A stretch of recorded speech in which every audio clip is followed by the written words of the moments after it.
कुछ नहीं जानना चाहता, मैं कुछ जानना नहीं चाहता हूं, क्या झूठ क्या चोरी कुछ नहीं, मुझे जीने दो। जितना जानेंगे उतने विकल्प बढ़ते हैं। ऐसी जिनकी मानसिकता है वे अज्ञान मिथ्या दृष्टि है, विपरीत।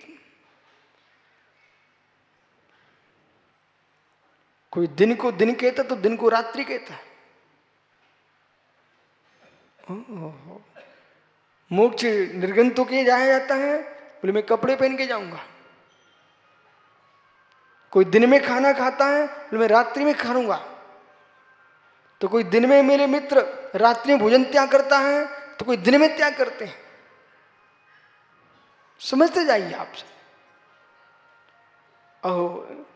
एक मास के जैनी लोग अहिंसा का पालन करने वाले 1 मास के 16 कर्ण भावना का व्रत करते हैं, कभी रात्रि में खाने का विचार नहीं करते। पर ऐसे लोग 1 महीने का व्रत करेंगे और दिन में खाने का मन नहीं करेंगे, वो रात में ही खाएंगे। आप विषय देखिए, मतलब आप अहिंसा की बात करते हैं, हिंसा में धर्म बनाएंगे। ये विपरीत मार्ग है, विपरीत मार्ग है। कहीं अशोक विपरीत मार्गियों के बीच में फंस करके अपनी गति को दुर्गति मत कर लेना। अरे मित्र, जहां तुम जा रहे हो वो वहां तो वो नहीं है, आपके जैनियों के बीच में भी लोग तो हो गए हैं। आगम कहता है कि शुद्धोपयोग की दशा वीतरागचार के अभिनवाभूत होगी, और ज्ञानी लोग कह रहे हैं भैया चौथे गुणस्थान में सब कुछ कर लेंगे, आगे की तो जरूरत ही नहीं है आपको। अरे ज्ञानी 14वें गुणस्थान के विषय को तुम चौथे में देख रहे हो। चतुर्थ गुणस्थान में मात्र श्रद्धा का विषय है। नो इंद्रिय सुवेदो रोजी तथामरे वापी जे सौदे जनितम सम्मेटे वृद्धोसो गोमट सात जीव कांड से बोल रहा हूं। नो इंद्रिय सुवेदो, जिसको इंद्रियों से विरक्ति नहीं है, स्थावर से विरक्ति नहीं है, रसों से विरक्ति नहीं है, मात्र जिनदेव ने जो तत्व कहे वो सत्य है, सच है, सत्य है, यथार्थ है, भूतार्थ है, ऐसा दृढ़ श्रद्धान है। अमृत संबंधिष्टि जीव के अंदर जो उसके गुणस्थान जन्य अनुभूति है वो होगी, लेकिन वीतरागचार भूत वीतराग दृष्टि अपनुत गुणस्थानवर्ती जैसे मुनि की अनुभूति है, ऐसी अवरस संबंधिष्टि की अनुभूति नहीं हो सकती। इस बात को मनीष भूल मत जाना, कभी स्वप्न में भूल जाना। जो वीतरागचार की अनुभूति है वो अवरस संबंधिष्टि गुणस्थान में हो सकती क्या? जो वीतरागचार के अभिनवाभूत सप्तम आदि उपरम गुणस्थान जीवों की जो अनुभूति है वो क्या अवरस संबंधिष्टि जीव को हो सकती है क्या? यदि हो सकती है तो वे सप्तम गुणस्थान की जरूरत क्या पड़ गई, चौथे में ही सब कर लेते ना।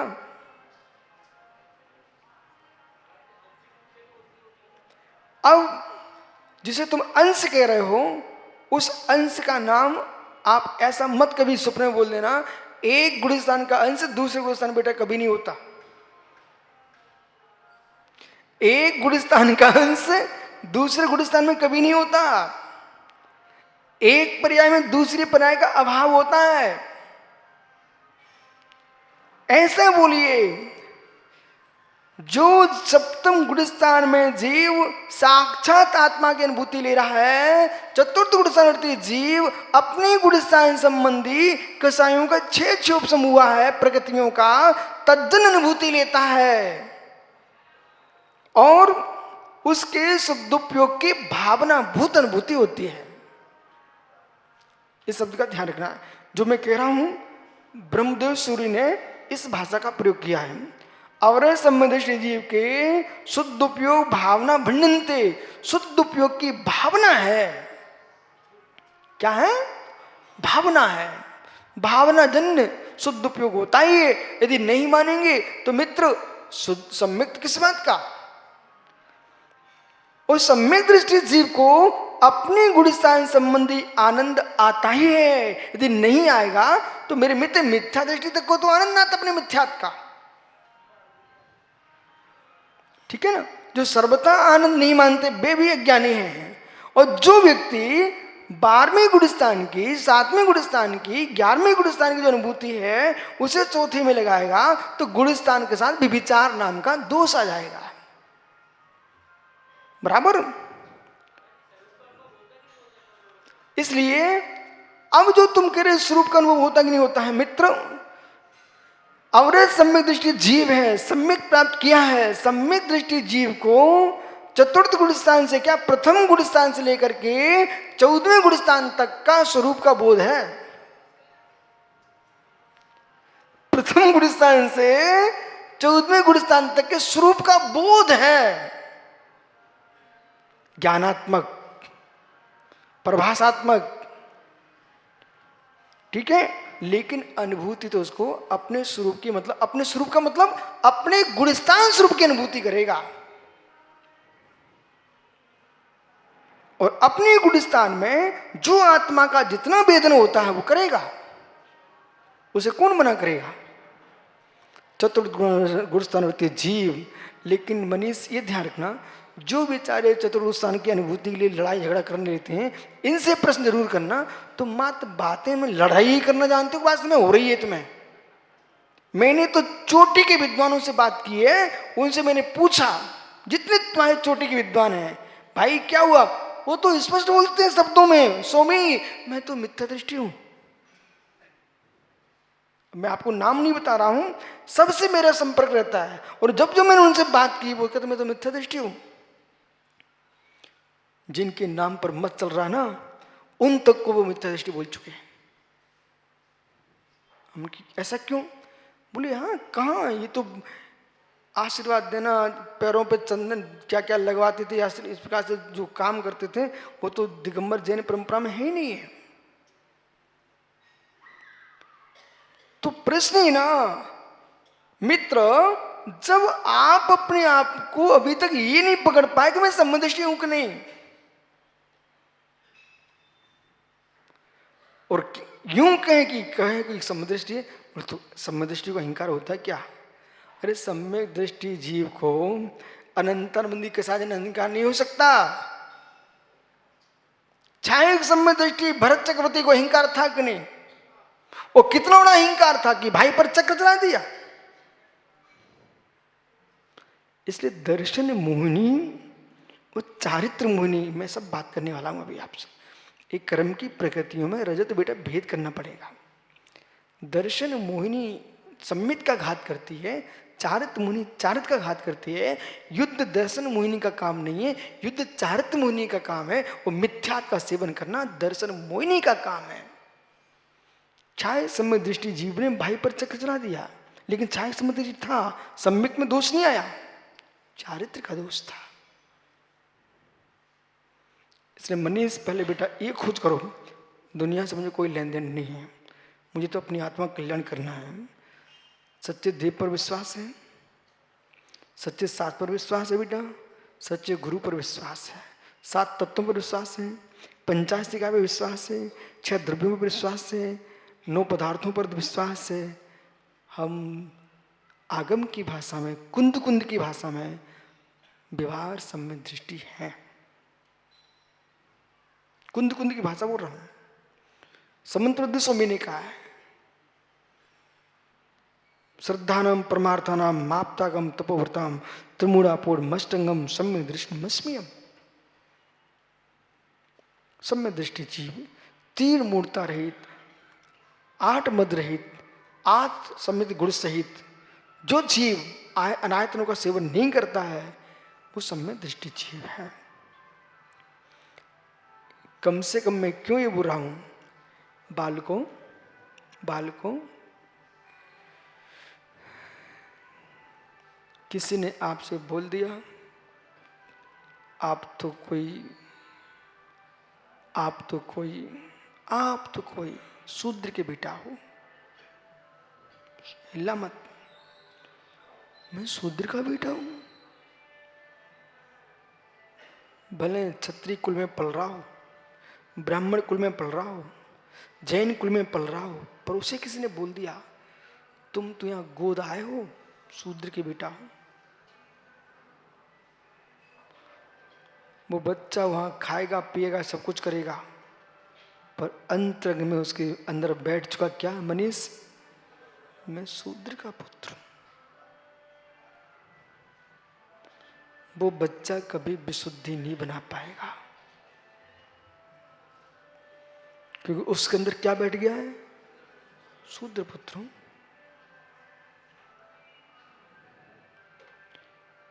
वही आके एक वृद्ध बुजुर्ग आया, बेटी क्या सोच रहा है तू? बोले नहीं दादा। अरे बोल क्या हो गया? मेरी मां खत्म हो चुकी है,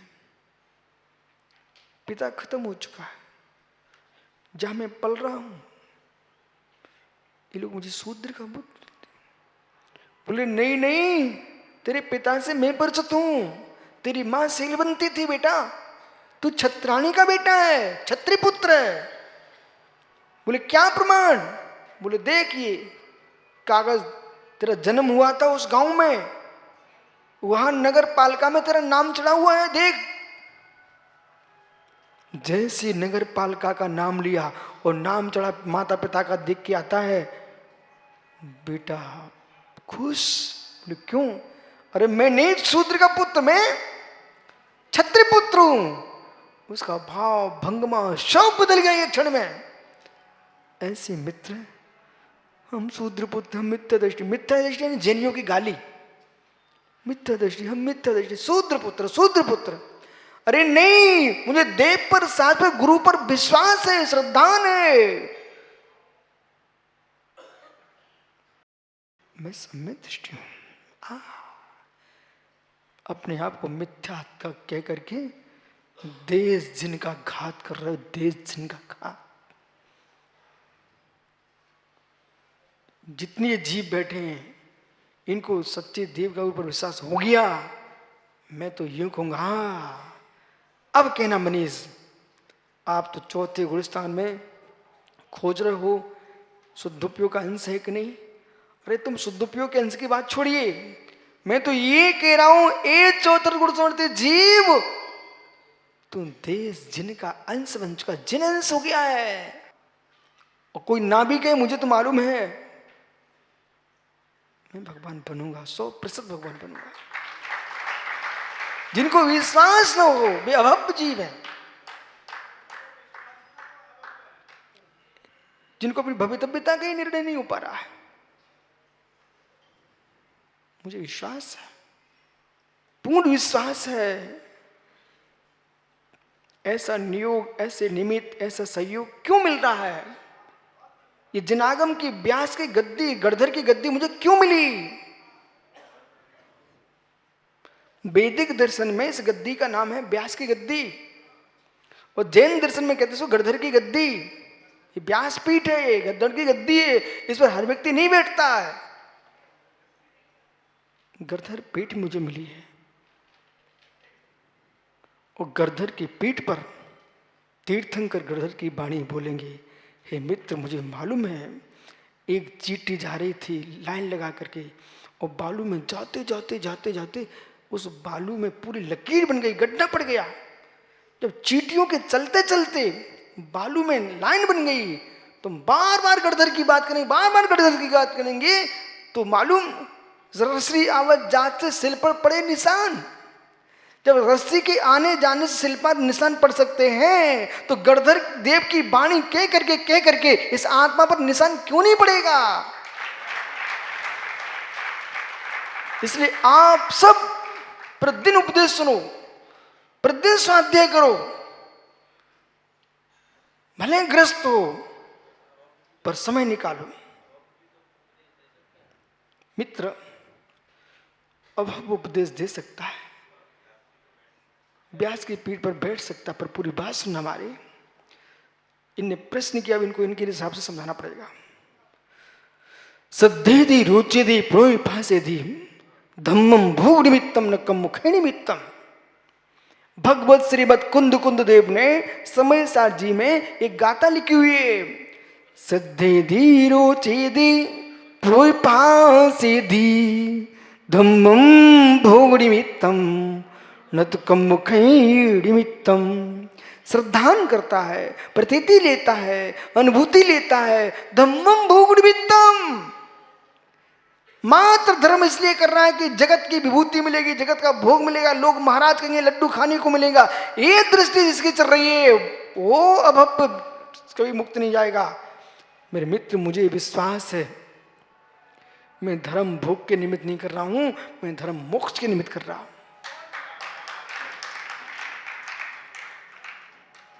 भोग के निमित्त सब लिखा है, एक एक समय सार तो ऐसा अमृत है, अमृत है, पढ़ना चाहिए, लेकिन विवेक पूर्वक पढ़ना। जिन देव ने समय सार की व्याख्या की है उन जिन देव से दूरी मत बना लेना समय सार के पीछे, इस बात का ध्यान रखना। आइए, तो कहां पहुंच गए? क्योंकि बहुत सूत्र हैं और इस अध्याय को इसलिए पढ़ना चाहिए। यदि मैं स्पष्ट कहूं विश्वास के साथ, यदि 8वां अध्याय श्रमणों के लिए, श्रावकों के लिए समझ में आ गया, वो कभी आंख में आंसू नहीं टपकाएगा। कितनी विपत्ति आ जाए, आंख में आंसू नहीं टपका सकता। यदि आंख में आंसू गिरा रहा है दुखी होकर के, इसका तात्पर्य इस जीव ने समय सार के बारे में कुछ भी नहीं जाना, यदि तत्व के बारे में कुछ भी नहीं जाना। इसलिए अपन उसको समय दें। अभी कहां पहुंचे भैया? एकांत, विनय, विपरीत, उल्टे मार्ग को सम्यक कहना, विपरीत मिथ्यात, सीप को चांदी बोल देना, चांदी को सीप बोल देना, ये विपरीत है। संशय, संशय, दोलन गति, ये सांप है कि रस्सी है? सांप है कि रस्सी है? जिसकी स्थिरता ही नहीं है, दोलन गति है। क्यों भैया मनीष? कपड़े उतार के मोच जाएंगे, कपड़े पहन के मोच जाएंगे? बताओ तो भैया कैसे मोच होगा? मतलब उसको भी विश्वास ही नहीं है, विश्वास नहीं। अब सोचिए, लोगों को समझ में भी आ रहा है निसंगता के अभाव में मोक्ष कैसे मिलेगा। विपरीत मिथ्यात की कोठियां बनी हैं। मित्र, लाखों करोड़ों लोग झूम रहे हैं, द्रव्य खर्च कर रहे हैं, भवन पर भवन बन रहे हैं, विपरीत मिथ्यात। निर्गंत योगी को देख करके सिर भी टेकते, उन्हें मालूम है कि ये सत्य यही है।